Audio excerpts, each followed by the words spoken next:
Buxoroda jannatga o'xshash bir shahar bor edi, ammo kunlarning birida odamlar uni tark etishdi, chunki suv shaharni tashlab ketdi. Shaharni Varaxsha deb atashardi. Bugun uning nomini eshitish uchun zaminga quloq tutish kerak. U Buxorodan 30 chaqirimcha g'arbdagi qumlar qa'riga singib ketgan va o'shandan beri faqat arxeologlarning tushlarida va quruq shamollarning shitirlashida nafas oladi. Bu oddiy shahar emas edi. Bu yopiq, mag'rur va jonli olam edi. Varaxsha arablar kelishidan oldin hukmronlik qilgan qadimgi Buxoro vohasi hukmdorlari, Buxor xudotlarining poytaxti edi.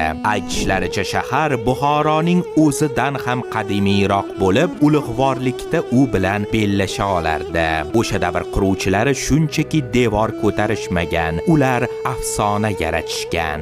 Shahar 3 qismga, Ark, Shahriston va Rabotga bo'lingan. Arkda siyosat va mudofaa ishlari yuritilgan, Shahristonda hayot qaynagan, Rabot esa teri chegarasidagi yurak kabi hunarmandchilik va savdo sotiq bilan urib turgan. Biroq Varaxshaning eng buyuk siri uning saroyida yashiringan edi.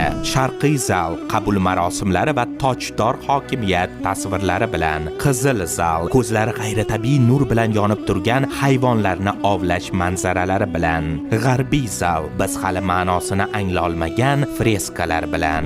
Lekin kun kelib ertaklar ham tugaydi. Shahar esa u qanchalik buyuk bo'lmasin, suv bilan hayot kechiradi.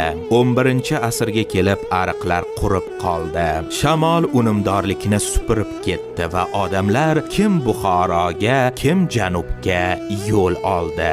Shahar sukutga cho'mdi, qilichdan emas, balki tashnalikdan. Agar siz bir kun kelib bu tepaliklar orasiga tushib qolsangiz, bir lahzaga jim bo'lib, ko'zlaringizni yumib ko'ring. Ehtimol Varaxsha podshosi yana qadah ko'tarayotganini, qizil zalda esa kimdir tabiatda mavjud bo'lmagan hayvonni ovlayotganini his etarsiz.